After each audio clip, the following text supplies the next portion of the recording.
Welcome to Sweet Talk. This broadcast is brought to you by the Continuing Education Workforce Training Division of Idaho State University's College of Technology. This podcast is part of our continuing outreach efforts, and the format is conversational. We will be having conversations with businesses, professionals, entrepreneurs, community agencies, and, in all cases, difference makers. Now, let's get started with Sweet Talk. Welcome to Sweet Talk, everyone. Would you do that again? Sweet Talk. It should be Sweet Talk. It should be. I don't even know where to start today. Yeah. First of all, I'm with Denell Broncho. Yes, that's me. And you can introduce yourself here in a minute. Okay. But I just want to say, I have been waiting for this podcast for Denell when did we talk? A month ago? Yeah, probably. I've been waiting for this. So I am so super excited about today's episode, and I'm so super excited that we can do this. As you know, here at Sweet Talk, for our faithful, loyal listeners, I think we're up to 4 or 5 by now, so that's good. This is a unique format in our podcast. We have 20 minutes. And yes. The timer started when I said welcome. Wow. So I'm not even going to go with all the fancy things we normally do. Okay. We're just going to jump right into it. Denell. Yes. Why are you here today? Why are you here today? I don't even know how to start. Why are you here today? Well, I was in your office about a month ago, and I said, hey, you guys ever watch that show Naked and Afraid? And you're like, yeah. And I said, okay, so Naked and Afraid, I always wanted to play it, except clothes.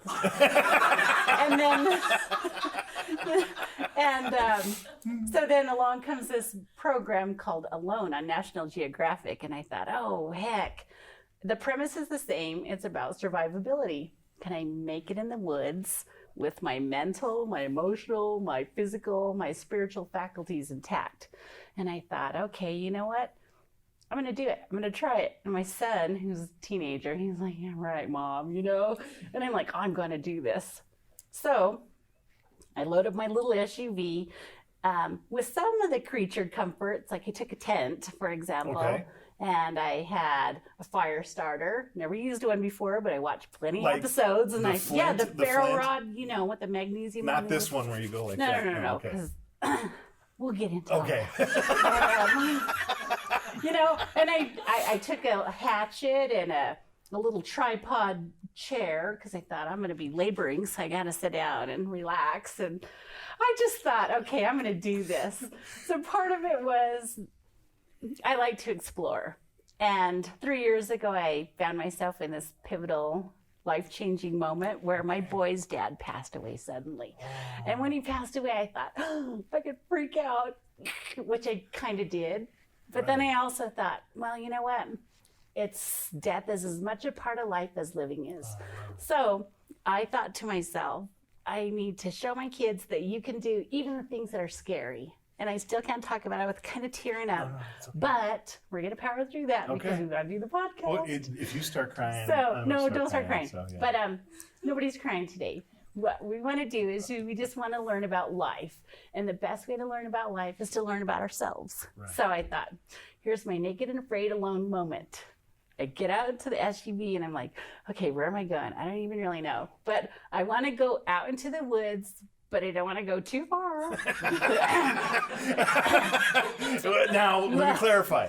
When you said you still want to be able to see the Walmart from where you're parked? No. Okay. I wanted to go out. Okay. I did. We live here in glorious Southeast Idaho. Yeah. We have all the mountains and terrains and ranges that you can imagine. But I really like the Mink Creek area. It's still a paved road to get there, and then you bail off the paved road, and then you drive mile to 5 miles, and you're thick into it. So that's what I meant by I want to go far, but kind of not too far. I got you. Right. And then I knew that as soon as I get off the path, I'm going to lose cell phone service. But I know also that maybe within 5 miles, we'll still get another cell phone service because we live in that day and age, right? Sure. Cell phone. Okay. there and I scout around and drive up the hills. I'm like, okay, this is a cool spot. And then I'm like, okay, I'm going to do this. I'm going to do my naked and afraid moment. So I go and gather rocks and I build a fire ring and, and then I'm like, well, maybe I should build it bigger. And so I move the rocks around. And then I'm just like, oh, wait a minute. They're concerned with shelter and water and so far you're concerned with decorating. Just like, are these rocks stacking neatly? Is the color, is the right grade? Does this give the right ambiance? Does this work for me? This is fantastic. Anyway, so I proceed to get the fire ring and then I, just grab out a little area and I set up my tent. And setting up a tent by yourself is much harder than one thinks. Right. So, here I'm fumbling around and get the tent set up and I'm like, hey, here's camp. Cool. So then I'm like, I gotta go I gotta go get some firewood. So I have my son's hatchet in my hand and mind you, a year earlier, he cut his leg open to the bone using that hatchet. So I'm like, okay, safety first. No, hold on just a minute. When did you do this? What time of year? Oh, this was 2 weeks ago. No, not 2 weeks ago. 2 weeks before you told me the story. So so this was late, a couple of months ago. Like mid-June. Yeah. Okay. A couple months ago. Oh my goodness. Yeah, so no, I did it. And I was so happy I did it. Right. But, so now you got the hatchet in hand. Yeah. Okay. So I go and low-lying fruit. So I get the wood that's all over the ground and I stack it up and I drag some down and I'm trying to hack it up and I'm like, this is hard work. Honestly, chopping wood and stuff into the size and I thought, heck with that, I'm just going to start my fire and then I'll feed the branches in. Right. And then as they, get shorter and shorter, then I'll save myself from the hatchet. Right. Okay. So then I do that and then I'm like, okay, now what should I do? Hold on. By the way, it's not like you have a cooler with some food in it. Well, I do have a little bit of food because I wasn't going to go and kill a critter or something. But I was just trying to, see. Okay. Really, I was trying to see. People are freaky, right? Well, yes. And you don't want to go down that road. And I think I'm much more afraid of encountering some creepy people than I was of a deer or moose chomping by. Right. I got you. So, yeah, isn't that weird? Yeah, no, it is. It's kind of weird. And that's, again, one of the messages that I want to share with, my boys and my nieces and nephews is that the world can kind of be freaky, so you have to trust yourself. Oh my goodness. You do. You just have to figure out how you can trust yourself and get along. So, long story short. Yeah. No. Well, let's go back to... it was just another thing where I just I take a lot of photos on my phone. So the sun's setting and I'm like, I got to take all these sunset photos and, and I'm just out hiking. And then I come back to my cool little camp and I eat my salad from Albertsons and, but... Again, so this was survivalist life. But you're missing the concept here. The concept was I was alone. Yes. Alone. Now that actually is a very important aspect of this thing. Well, when did that hit you?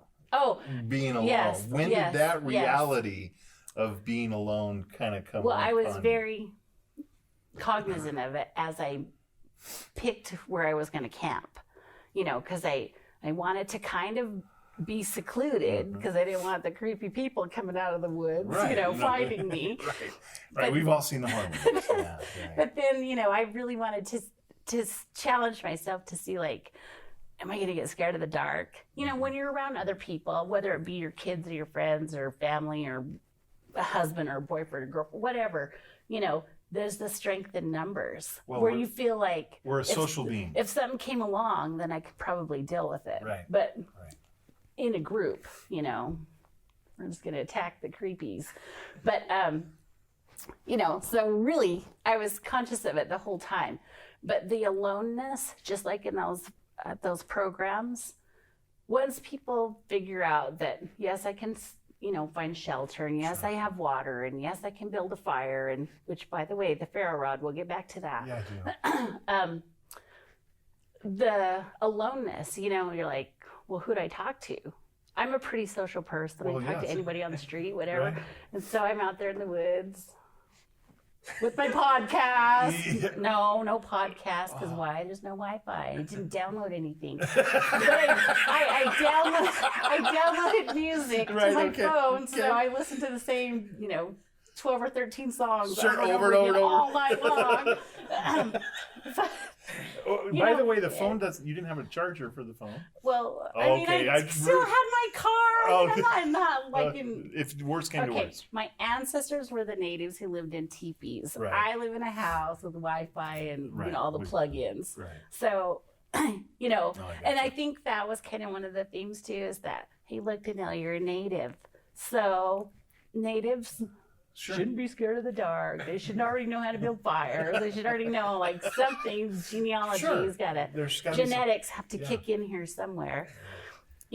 So part of it was hey, look, my grandma had her babies out in the prairie, quite literally. Right. I could certainly handle a couple of nights in the woods, right? Right. Without a podcast. Yeah, right. Without a podcast or the same 12 songs. Yes. But anyway, so one of the most difficult things that I found, after being out there and realizing, I can do this, the aloneness, not having anybody to share that wonderful, magnificent, sunrise or sunset with, or, without having a partner to help build the fire or, whatever.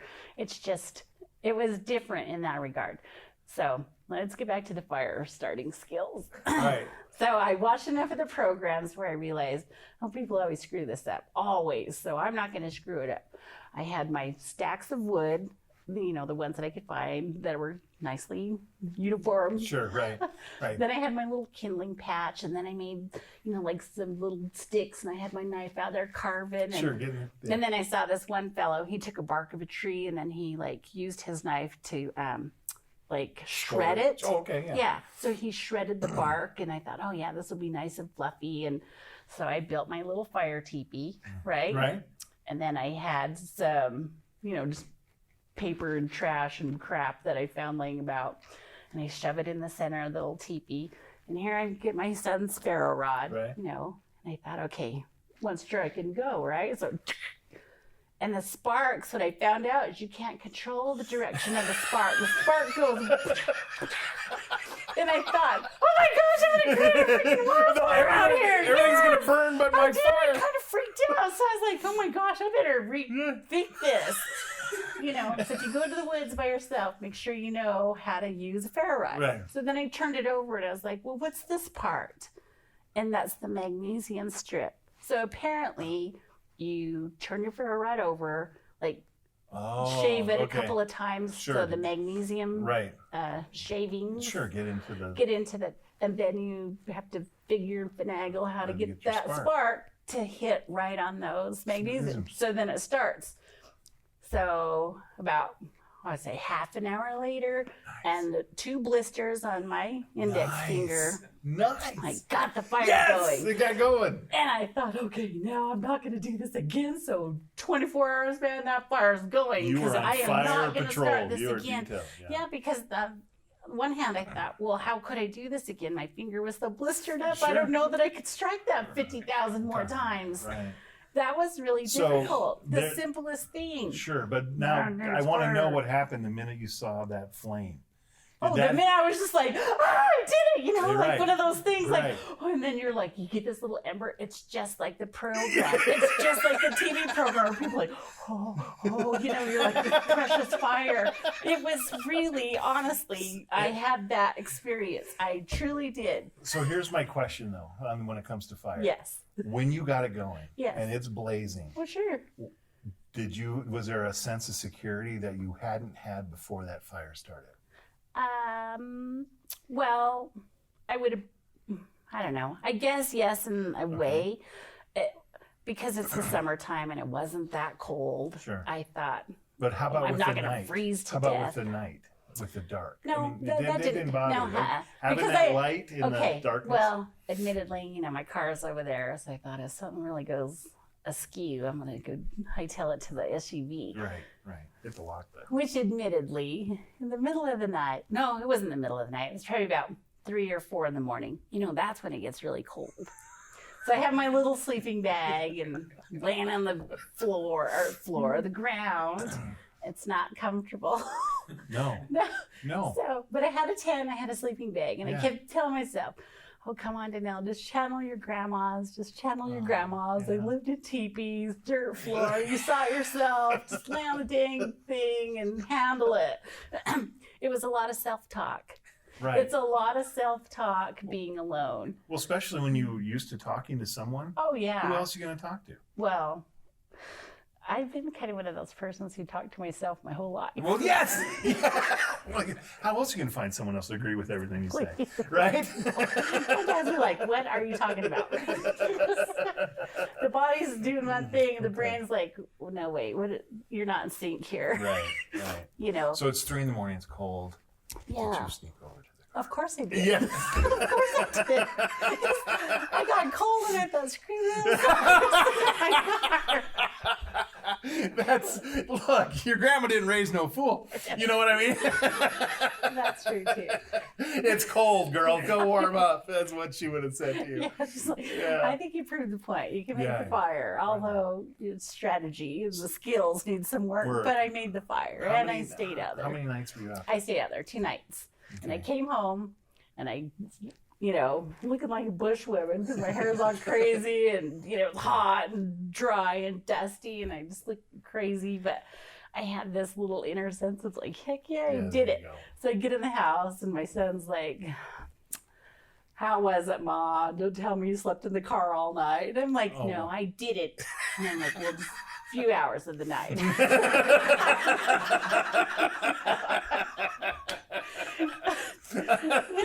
And he just, shakes his head. And this is the same kid, by the way. He calls me up yesterday and says, hey, Mom, can I go with my cousin Hall? And I'm like, yeah, sure. And he's like, okay, well, we're going to Canada. And I'm like, wait a minute, dude. You can't just go to Canada. Yeah. You're 16 years old. And then he's like, but Mom, we're just going to go to visit the Grandma Judy. And I'm like, well, dude, we don't live in that world anymore. Hello, Border Patrol. Right. They don't let you and then he's like, well, how do I get across? And I'm like, I don't know. Let me call the call the Border Patrol. Alexa, how does he get across?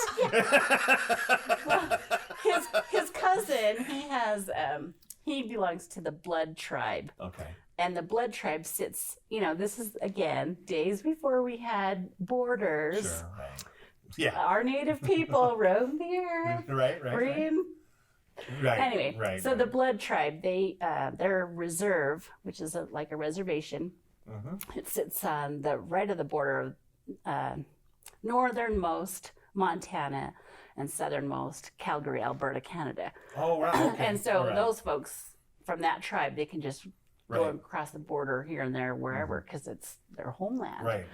But my son, who's related to them, but is not of the Blood Tribe, doesn't have all those advantages. So I go online and I'm figuring out, can kids cross the Canadian border by themselves? And lo and behold, they can, but you have to do a notarized consent letter. So you do. Here I'm running around. My son's like, hurry up, we gotta leave. And I'm like, a little planning next time, please. A little warning, maybe a little heads up would go a long way. Right. So that spirit of exploring has been in our family for generations and generations of millennials and eons. And I don't think any of us in our family have any bit of trouble. Hey, you want to go to Canada? Yeah, sure. When are we leaving? 4 hours. Okay, let's go. I don't think any of us have any of that difficulty in doing so. So another one of the things, explore. The world is a big, great, beautiful place. Right. There's some creepy people, but moreover, you're going to find the best people in yourself. That's my you have question. To trust yourself. That's my question. You're there by yourself. Oh, I better check. Hold on. Uh-oh. Maybe I forgot to hit the timer. Oh, no. We're good. 20 minutes, folks. That's Lights out. I know. I don't care what you're saying. We're done. Did you like what you found? Yeah, I did. I like what I found. But I also noticed that a person can experience a little bit of anxiety as well. And I had another episode with that recently. I have a lot of episodes. Midlife crisis. But that's the point of exploring, right? It is. I mean, that you kind of force yourself into those episodes, if you want to use that language. And you're exactly right. So here's my sister and my son and her kids. And they're like, let's go swimming. Okay, great. So we have this area on the reservation in Fort Hall. It's called Down Bottoms, it's by the river bottoms. Yeah. So we go down bottoms to go swimming, and there's this cliff, and it's about 10, 12 foot high cliff. It's not tremendously high, but everyone just ran and jumped into the river, and it's fun, whatever. And then they're like, come on, jump in. And then I'd run to the edge, and I'd be like, oh, I don't know, guys, I'm freaking out. And they're like, oh, come on. You're the person who skis and goes camping and floating river. Just jump in. And I'm like, oh, I don't know. And, for one, they're like, just run and jump. But I'm like, but that's the trouble. I can't run. And I'm like, what do you mean? I'm like, well, I can't. It caused me such anxiety. I couldn't just run to the edge and jump in, and I don't know why. And so after about half an hour of psyching myself out, no kidding, I was like, well, I was raised on a ranch, so cows and horses do this thing. Okay, Danielle. What? Denell. Denell. See, I did it. You called me Danielle. We talked about this before the show, and she implanted it into my brain. So I put it in. So guess what, though? What? That was the timer. No way. Yeah. That was the timer. That was 20 minutes? Yeah, it was 20 minutes. That was fascinating. That was fascinating. Well, let me finish telling you the story. No, we're down on 20 minutes. We're done. What? We got to be done with the show. So first of all, hold on to that story for just a minute. We might let you finish the story at the end, right? Okay. That's what my guy just said. Okay. But let's do this part now. Thank you for joining us here at Sweet Talk and our guest, Denell Broncho. Yes. We had a wonderful conversation. So please, if you have any questions about what we do at Continuing Education Workforce Training here at ISU, you can contact us on our website at cetrain.isu.edu. Is that it? So it's cetrain.isu.edu. Our phone number, I don't remember. It's at the end, 208 282 282 3372. Okay, I'm not repeating that because that. I call it all the time. Who calls 208. So thank you so much, and if you hang around to the end of this episode, we're going to let Denell finish her story. So.